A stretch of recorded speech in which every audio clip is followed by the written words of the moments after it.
Capítulo 9. Realidad económico-social. En los capítulos anteriores quedan esbozadas las bases ideológicas del APRA y sumariamente planteadas sus tesis normativas de doctrina y de táctica. ¿Qué falta decir antes de iniciar el capítulo final? Para formular nuestro completo programa de acción no es tan necesario presentar un esquema brillante de aforismos novedosos, como dejar bien en claro las bases sobre las que se afirma el nuevo sistema. Para el aprismo, la realidad económico-social de Indoamérica es el punto de partida de su acción política. Consecuentemente, descubrir esa realidad ha sido y es su primera misión revolucionaria. Vale recordar, que hasta ahora, la interpretación de la realidad indoamericana ha sido buscada empecinadamente en Europa. Conservadores y radicales, reaccionarios y revolucionarios, no han podido jamás explicarse los problemas de estos pueblos sino a imagen y semejanza de los europeos. Esta gran paradoja histórica tiene su más alta expresión en la influencia notoria de la filosofía y literatura de la Revolución Francesa, como inspiración doctrinaria de nuestra Revolución de la Independencia. Para los descontentos colonos de la América portuguesa y española, la Revolución Francesa les sirvió de gran ejemplo, y, a pesar de que el contenido social y político del movimiento francés correspondía a una etapa económico-social mucho más avanzada que la que históricamente tocaba vivir a los pueblos indoamericanos, adoptamos las voces de orden, los preceptos y las fórmulas de París como el infalible recetario que había de darnos también libertad, igualdad y fraternidad. Y mientras en Francia significó el derrocamiento del feudalismo, en Indoamérica representó la afirmación y autonomía del poder feudal colonial.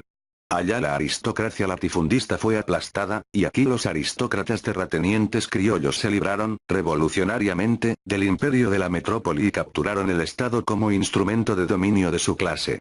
Así es como en los países indoamericanos la idea de la independencia no arraigó en hombres de origen plebeyo sino en la aristocracia. Por eso la revolución de la independencia fue genuinamente criolla, vale decir, la revolución de la clase feudal latifundista hispanoamericana contra el yugo económico y político que la corona española le imponía. Resultado paradojal de la revolución emancipadora indoamericana fueron sus regímenes políticos nominalmente democráticos, correspondientes a una etapa económico-social posterior, burguesa o capitalista, en contradicción con la organización feudal de la producción imperante en nuestros pueblos. Porque la independencia no destruyó el latifundio, lo afirmó. Las ideas de los liberales y radicales franceses perdieron su valor subversivo una vez instauradas las repúblicas indoamericanas. Los esclavos no se libertan inmediatamente, pese al afán democrático. La esclavitud de los negros subsiste en Brasil hasta 1880 y en el Perú hasta 1860. No obstante el grito inicial de emancipación, la esclavitud del indio continúa. El aislamiento, caro al terrateniente, única clase triunfante de la revolución de la independencia, determina la división y subdivisión de los antiguos virreinatos españoles en muchas repúblicas. Todo esto sucede, porque las bases económicas sobre las que descansa la sociedad son feudales. El feudalismo necesita del siervo de la gleba, e Indoamérica, con instituciones medievales antidemocráticas, tenía que recurrir al esclavo indio o negro. Ningún sistema político y social que no sea el de Estados Unidos, ha surgido en el Nuevo Mundo como expresión auténtica de la realidad americana. Estados Unidos se inspiró evidentemente en las ideas de los grandes filósofos prerrevolucionarios franceses, pero con ellas crearon un sistema de organización estatal y de gobierno propio y nuevo, característicamente norteamericano y completamente acorde con su realidad y su grado de evolución histórica. Por eso las repúblicas de Indoamérica y la de Norteamérica no tienen en común sino el nombre. La organización republicana de Estados Unidos fue paradigma de la Revolución Francesa y camino señero de realización democrática. Nuestro republicanismo feudalista y tumultuario, ni siquiera alcanzó al plano brillante y original de las agitadas repúblicas italianas de la Edad Media. En Norteamérica vemos una gran prosperidad basada en el crecimiento de la industria y de la población, en el orden civil y en la libertad. Toda la federación constituye un solo estado y tiene un centro político. En cambio, las repúblicas sudamericanas se basan en el poder militar. Su historia es una continua revolución. Estados que estaban antes federados, se separan. Otros que estaban desunidos, se reúnen y todos estos cambios vienen atraídos por revoluciones militares, son palabras de Hegel en una admirable visión panorámica de los años iniciales de la América independiente. La conquista española rompió el ritmo de la evolución social y política de las primitivas organizaciones indígenas americanas, cuyos más definidos exponentes fueron los imperios de México y el Perú. Pero la conquista no logró destruir los sistemas de asociación y de producción autóctonos. Sojuzgó y explotó. O, recordando los agudos conceptos de Hegel, conquistó y no colonizó. Con los órganos con que puede ejercitarse un poder bien fundado, el caballo y el hierro, los españoles fueron vencedores implacables de masas inmensas de hombres a pie que solo usaban elementales armas de bronce. Pero en ninguno de los grandes centros poblados de Indoamérica, México y los varios países de hoy, que comprendía el viejo imperio peruano, por ejemplo, el importado sistema feudal, de 300 años de coloniaje y 100 más de república neocolonial, pudo erigir una organización propia, realista y firme. Una lucha honda y secular entre las masas de población indígena, contra sus opresores feudales, llena de episodios sangrientos la historia de estos pueblos, desde la conquista hasta nuestros días.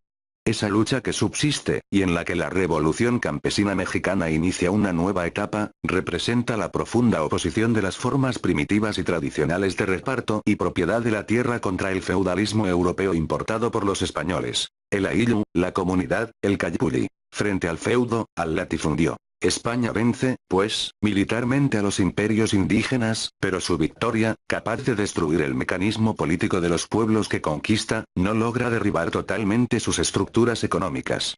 La conquista trae un nuevo sistema, pero no puede acabar con el sistema anterior. El feudalismo importado no cumple una tarea de evolución integral.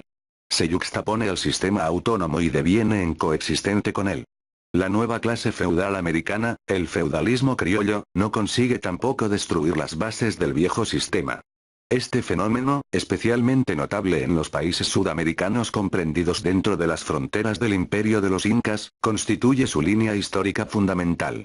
Con la independencia, la clase feudal criolla, fortalecida en 300 años de desarrollo, logra emanciparse del contralor de la clase feudal dominante española, respaldo de la corona. Este conflicto de intereses tuvo su línea central en la necesidad de sostener el monopolio comercial por parte de la clase dominante española y la necesidad de libre cambio por parte de la clase dominante criolla. Esta se independiza presurosa y captura el poder político por una razón económica ineludible. Conserva el tipo feudal de su organización social, le añade el libre cambio y adapta a sus nuevos organismos autónomos, regímenes republicanos, copias de los métodos revolucionarios europeos de la época. El librecambio fortalece a una clase que durante la colonia había tenido capacidades restringidas, la clase comercial. En ella se gesta el embrión de una elemental burguesía nacional. El librecambio trae también los gérmenes primos del naciente imperialismo económico que viene a la América bajo las banderas británicas que entonces gobernaban los mares sin rivales. Las primeras inversiones de capital extranjero se alían con la clase feudal y con la clase comercial y van perfilándose más y más, así los comienzos de la burguesía colonial. A través de 100 años, el imperialismo inglés, primero, y el norteamericano, últimamente, para no mencionar sino a los de mayor importancia, van enlazando cada vez más fuertemente el aparato feudal de nuestros pueblos.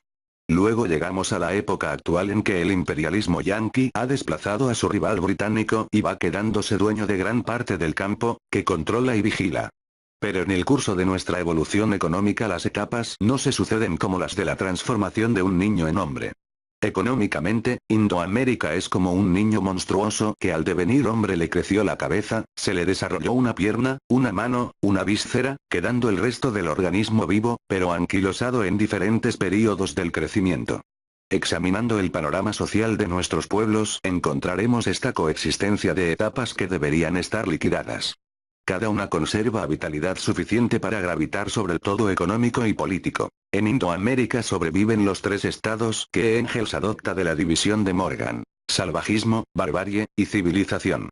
El salvajismo en su estado medio y superior, incluyendo formas de canibalismo.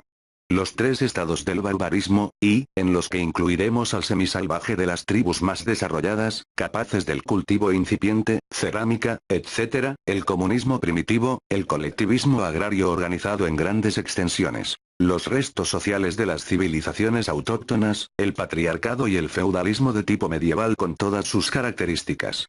Luego la civilización contemporánea, el industrialismo y el capitalismo. A cada una de estas etapas, representadas por capas raciales de millones de hombres, corresponde, obvio anotarlo, grados de mentalidad, de índices proporcionales de cultura. Esta coexistencia de etapas podría perder su originalidad, su carácter distintivo, si comparamos América con Asia o África, en donde hoy existe un panorama social aparentemente semejante. Pero el volumen proporcional de representación demográfica de esas etapas, en cualquier otro continente, no alcanza como en Indoamérica el relativo equilibrio y los violentos contrastes que descubrimos en ella. Además, ninguna escala tan completa de todas las etapas de la evolución humana como la que ofrece Indoamérica con sus agregados étnicos de inmigraciones sucesivas, de tan abundante mezcla con las razas blancas. Y si encontramos en la vasta extensión de nuestro continente este panorama de la evolución social, completo, preciso y compacto, es curioso anotar que en cada país, en la mayor parte de ellos, la encontramos reproducida en pequeño.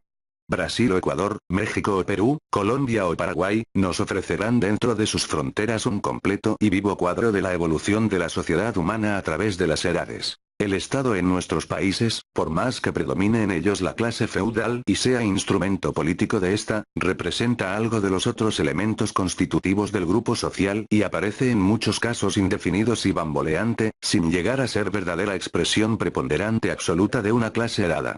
Ya hemos anotado que el imperialismo usa del Estado también como su instrumento político de dominación más o menos indirecta y que se adapta a sus diversas formas o momentos de desarrollo para aprovecharlo como tal. La división aprista de los cuatro sectores de influencia imperialista coincide en gran parte con los varios momentos de desarrollo del Estado como institución político-social en Indoamérica. El Estado en Centroamérica difiere del Estado en los países bolivarianos, alcanza mayor desarrollo y firmeza en Chile y en los países del Plata, y toma modalidades varias en Brasil, forma típica de federación. Esta diversidad de etapas de desarrollo del Estado está determinada evidentemente por las condiciones económicas predominantes en cada uno de los sectores mencionados. La tesis de los cuatro sectores, citada en el capítulo 4, está, pues, relacionada con diversas formas de desarrollo económico-social que determina el desarrollo político estatal. La división, desde este punto de vista, no es absolutamente estricta porque la tesis fue formulada teniendo en cuenta, primordialmente, las formas de acción o los métodos de ofensiva del imperialismo en cada uno de esos sectores. Pero hemos de tomarlo como punto de partida para lo que podríamos llamar la tesis de las fronteras económicas. El programa del APRA enuncia en su segundo postulado la unión política y económica de los países latinoamericanos. Es la aspiración tradicionalmente sostenida en poemas y discursos, por líricos, románticos idealistas y místicos del latino o indoamericanismo. Para realizar el plan realista de unión, es necesario estudiar las determinantes económicas de la división política actual. Exceptuando Brasil y Haití, no hay ni razones oficiales de idioma.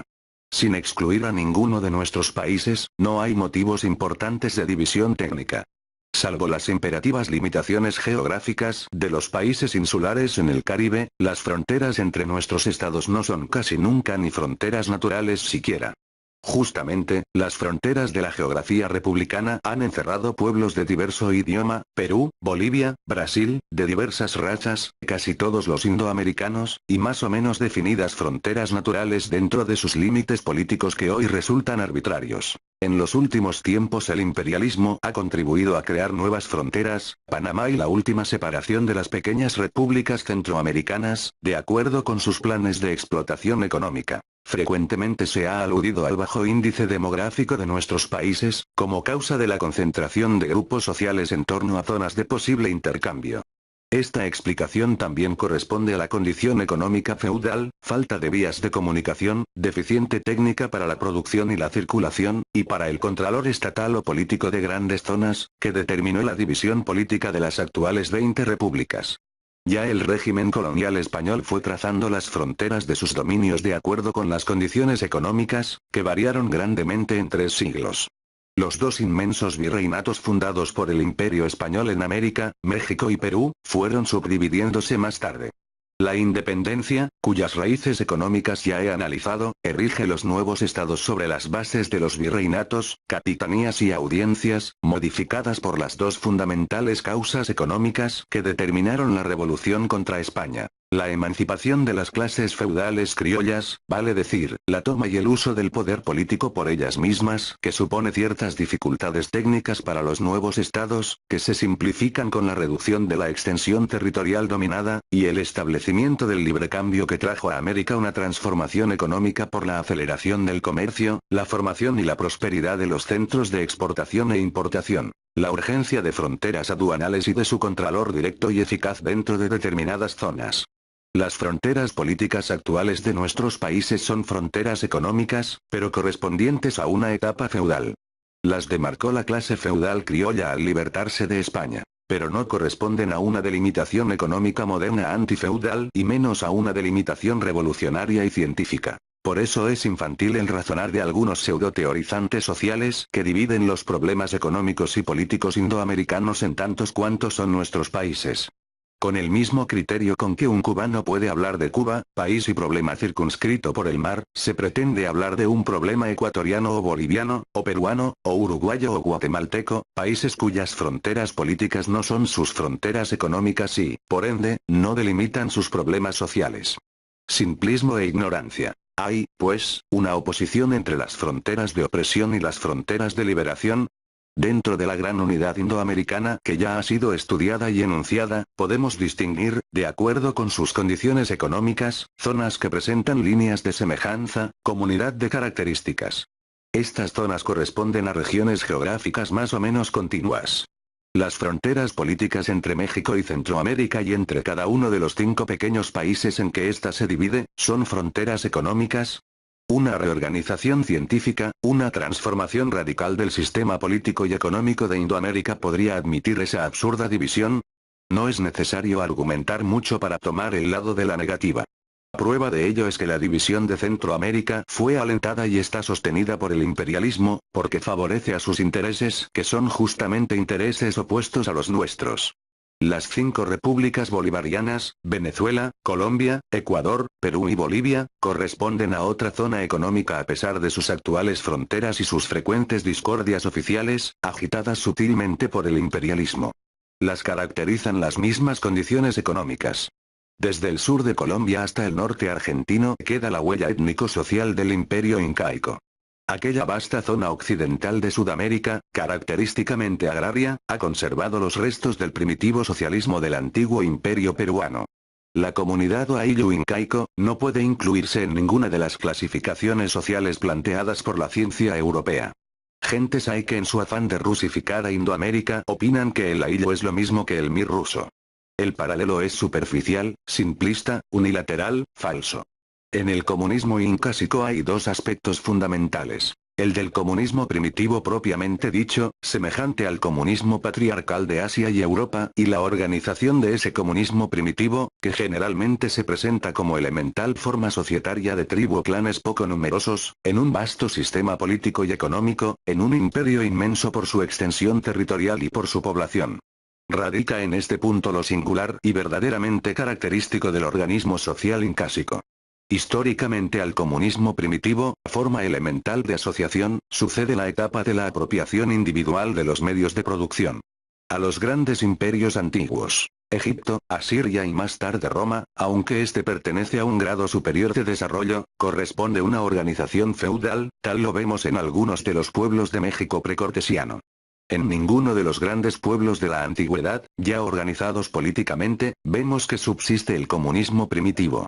Precisamente, la apropiación de los instrumentos de producción, la instauración de la propiedad privada, la aparición de las primeras clases dominantes, dueñas primitivamente de la tierra y fundadoras de la esclavitud, determinan la organización de los estados primitivos, y sobre la prosperidad de las clases propietarias, aristocracias o teocracias, se afirma la prosperidad de los primeros imperios. Lo característico del imperio inca radica en que el comunismo primitivo deviene sistema económico y político. El sistema incásico no se afirma en la propiedad privada. El comunismo primitivo es elevado a una categoría superior, sistematizado, engrandecido, puesto a tono con la época y teocratizado, pero conserva su esencia comunista, aunque indudablemente progresa poco técnicamente. Al desaparecer el imperio, al extinguirse la civilización incásica, todo cabe. Religión, organización política y teocracia. hasta los cimientos del poderoso imperio se derrumban con los muros de sus monumentos grandiosos. Más de la catástrofe queda lo indestructible hasta hoy: el sistema comunista, la comunidad, el Ayllu. Queda en materia y en espíritu, si puedo usar libremente de este vocablo. La comunidad se enfrenta al feudalismo invasor y no desaparece. Vive luchando. El Ayllu deviene el símbolo económico, étnico y político del trabajador indígena. El Ayllu implica el derecho a poseer la tierra para explotarla sin apropiarse de ella. Esta defensa contra la apropiación de la tierra quizás sí es motivo económico que determina una actitud mística en el indígena. El feudalismo es la profanación de la tierra, hasta entonces libre, su apoderamiento. Tabú. El comunismo agrario rechaza la apropiación de la tierra, la concibe como madre ubérrima que ofrece su fruto a quien lo logra con el trabajo. Tótem. El misticismo indígena sudamericano, especialmente del indio que puebla el suelo que fue tutelado por el Inca, me parece una forma superada de totemismo, determinado por la lucha secular por la tierra convertida en símbolo. Su apropiación marcó la caída del imperio. Su organización afirmará la liberación de la raza oprimida. Hay frecuentes interpretaciones absurdas del misticismo indígena y no faltan quienes confundan el fenómeno determinado con la causa determinante. El indio heredero del comunismo incásico reconoce en la lucha por la tierra, no en la lucha por la propiedad individualista, sino por la posesión social de la tierra, su objetivo primordial de vida y trabajo. Sabe o intuye que la tierra sin dueños y libre y fecunda correspondió a una época en que dominaba un inca poderoso. Sabe que la mayor parte de sus hermanos está en condiciones semejantes de opresión y de servidumbre. Idealiza o convierte en símbolos más o menos elevados y puros al inca de ayer y al hermano de hoy. Su ignorancia de las razones que determinaron su esclavitud le obliga a ser supersticioso y místico. Pero en el fondo mantiene un instinto de clase bastante definido. Porque si el hacendado o gamonal es indio no deja de odiarle por eso, y si el oprimido es quechua o aymara, no hace distingo aunque los separe raza o lengua. Esta referencia, un tanto extensa, a la organización incásica ha sido indispensable. La zona económica agraria que comprende el campo de lucha entre la comunidad incásica y el feudalismo, es vasta. La primera victoria revolucionaria en esa zona tendrá que ser la de la comunidad sobre el latifundio. Los dos grandes elementos en lucha, 4 veces secular. Hay que suponer que esa victoria ofrecerá extraordinarias experiencias. El problema es común a parte de Colombia, Ecuador, Perú, Bolivia y hasta ciertos bordes de Argentina. ¿Cómo hablar de un problema peruano o boliviano aisladamente? Las fronteras de la opresión feudal no serán las fronteras de la reivindicación campesina. Ya hemos visto que con relación al imperialismo esa zona constituye, también, un sector de ofensiva y, por ende, para nosotros un sector de defensa. Examinando un mapa del Perú de los incas, se verá que la vasta unidad del imperio se afirmó en la delimitación de 4 zonas: Chinchaysuyo, Contisuyo, Antisuyo y Collasuyo, que correspondieron a una división política afirmada en razones económicas, dando a este término un valor marxista. La primera sección, sur de Colombia, Ecuador y norte y centro del Perú. La segunda, sur del Perú y parte de Bolivia. La tercera, parte de Bolivia hasta los bordes de Brasil. Y la cuarta, parte de Bolivia, Chile, hasta Concepción de hoy inclusive, y toda la vasta región interior de la República Argentina actual, comprendidas las regiones de Tucumán, Catamarca, Salta, hasta los bordes de Santiago del Estero y Mendoza. Es extraordinario reconocer que 400 años después de la caída del imperio comunista peruano, ese mapa demuestra un criterio económico, aún aplicable. Separada la sección chilena industrializada hoy, aunque necesitaba siempre de las secciones agrarias y petroleras del Perú, Bolivia y Argentina, la división incásica, en una organización científica de la producción de esa zona sudamericana, tendría hasta cierto punto una razón de ser, y sería una forma de afirmar la unidad económica de ese vasto sector agrario y minero, que dejaron los incas organizado en comunidades, unificado por la lengua y la raza. Chile, por la industria, y Argentina, por el comercio en alta escala, forman hoy la zona más avanzada económicamente de Sudamérica. La zona agraria argentina, en la que queda incluso el Paraguay y quizá una pequeña parte de Bolivia, y su lado industrial y especialmente comercial, en el que queda incluso el Uruguay, integran un sector cuyas condiciones económicas han determinado una más definida organización política. Constituyen a su vez, como ya hemos visto, uno de los sectores, el tercero, de la ofensiva imperialista.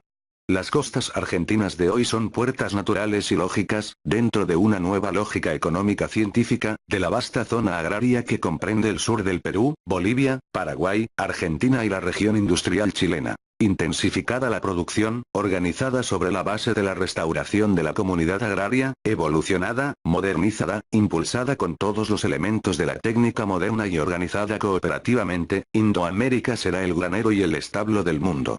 La reivindicación del indio como hombre y de su sistema como método de producción son imperativas por razones económicas. El índice de producción se elevará extraordinariamente. Adaptando el sistema al hombre y el hombre al sistema y extendido a toda la región agraria de la zona argentina, bajo la forma cooperativa de promoción estatal, la transformación económica de Sudamérica se acelerará prodigiosamente.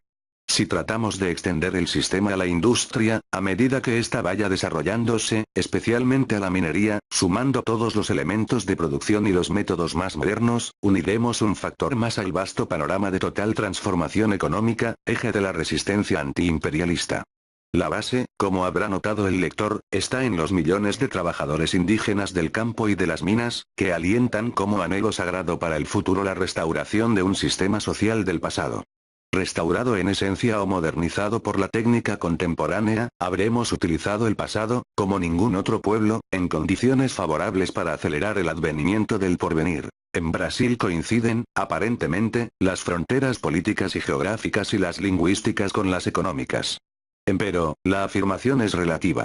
Brasil no implica una solución de continuidad al conjunto económico indoamericano.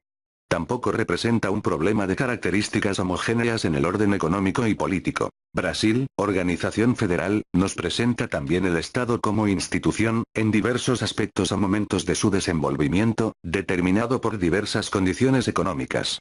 Como grupo étnico no ofrece ni relativa unidad. Como en pocos países indoamericanos, Brasil nos presenta grupos sociales numerosos en todas las etapas de la evolución humana. Desde el salvaje feroz hasta el capitalista industrial que sueño que alienta maquiavélicamente en las oligarquías brasileñas la astuta política yanqui, con la dominación total de la América del Sur.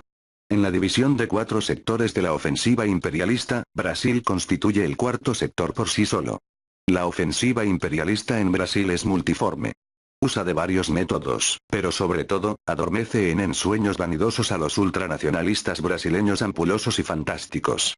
Empero, en pocos países de los nuestros como en Brasil, la opinión antiimperialista entre los trabajadores manuales e intelectuales es tan profunda. El vasto y rico país se divide en varias e inmensas zonas económicas de producción y en el occidente brasileño, en la región tropical que alimenta en casi todo su radio la gran red fluvial que deriva en el inmenso Amazonas, está la zona que llamaríamos colonizable de Sudamérica, formada por gran parte de Brasil, del Perú, de Colombia, de Bolivia, de Venezuela, del Paraguay, etc. Es la región misteriosa del trópico inmenso del Nuevo Mundo. Es la tierra inconquistable, colonizable, el gran acervo ignoto aún de la América del Sur. Su reserva, su despensa para los siglos. Ahí viven las tribus salvajes en medio de la estupenda naturaleza virgen. En aquella vasta región misteriosa y ubérrima, centro y corazón del continente, se encierran riquezas insospechadas. En un mapa económico de Indoamérica ella podría cubrirse, como su mejor descripción, con el discurso inmortal de Don Quijote a los cabreros.